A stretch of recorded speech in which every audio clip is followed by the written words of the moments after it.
মধ্যপ্রাচ্যে উত্তেজনা ভয়াবহ রূপ নিয়েছে। কয়েক সপ্তাহের টানটান পরিস্থিতি, পাল্টাপাল্টি হুমকি এবং সামরিক প্রস্তুতির পর অবশেষে ইরানে সরাসরি সামরিক অভিযান শুরু করেছে যুক্তরাষ্ট্র ও ইসরায়েল। ফলে পুরো অঞ্চল জুড়ে যুদ্ধের আশঙ্কা দ্রুত বাড়ছে। শনিবার মার্কিন প্রেসিডেন্ট ডোনাল্ড ট্রাম্প ঘোষণা দেন, ইরানের বিরুদ্ধে যুক্তরাষ্ট্র একটি বড় আকারের সামরিক অভিযান পরিচালনা করছে। তিনি জানান, অভিযানের লক্ষ্য ইরানের সামরিক সক্ষমতা দুর্বল করা এবং কৌশলগত স্থাপনাগুলো ধ্বংস করা। একই দিনে ইরানের রাজধানী তেহরান সহ বিভিন্ন শহরে ক্ষেপণাস্ত্র হামলা চালায় ইসরায়েলি বাহিনী। স্থানীয় সূত্রের দাবি, কয়েকটি সামরিক স্থাপনা ও যোগাযোগ অবকাঠামো এতে ক্ষতিগ্রস্ত হয়েছে। হামলার জবাবে দ্রুত প্রতিক্রিয়া দেখিয়েছে ইরান।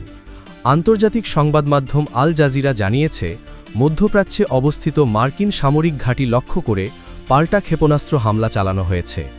প্রতিবেদন অনুযায়ী কাতার, কুয়েত এবং বাহরাইনে যুক্তরাষ্ট্রের সামরিক স্থাপনা লক্ষ্য করে একাধিক ক্ষেপণাস্ত্র নিক্ষেপ করা হয়েছে।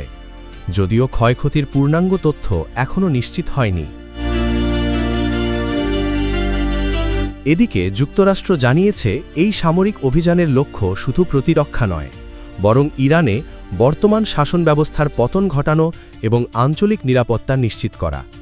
অন্যদিকে ইরানের পররাষ্ট্র মন্ত্রণালয়ের এক জ্যেষ্ঠ কর্মকর্তা সতর্ক করে বলেছেন, এখন থেকে পুরো অঞ্চলে যুক্তরাষ্ট্র ও ইসরায়েলের সব স্বার্থই ইরানের দৃষ্টিতে বৈধ সামরিক লক্ষ্য হিসেবে বিবেচিত হবে। এই উত্তেজনার মধ্যেই বৈশ্বিক অর্থনীতির জন্য বড় ধাক্কা হিসেবে দেখা দিয়েছে নতুন এক পদক্ষেপ। বিশ্বের অন্যতম গুরুত্বপূর্ণ তেল পরিবহন রুট হরমুজ প্রণালী বন্ধ করে দিয়েছে ইরান।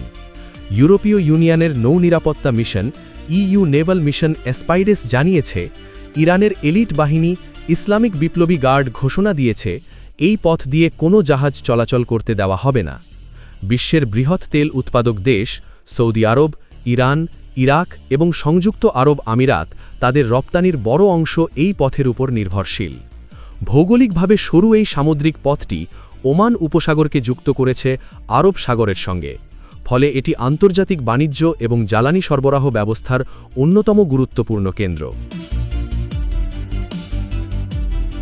বিশ্লেষকদের মতে, সংঘাত দীর্ঘায়িত হলে শুধু মধ্যপ্রাচ্য নয়, বৈশ্বিক অর্থনীতি, জ্বালানি বাজার এবং আন্তর্জাতিক নিরাপত্তা ব্যবস্থায় বড় ধরনের প্রভাব পড়তে পারে।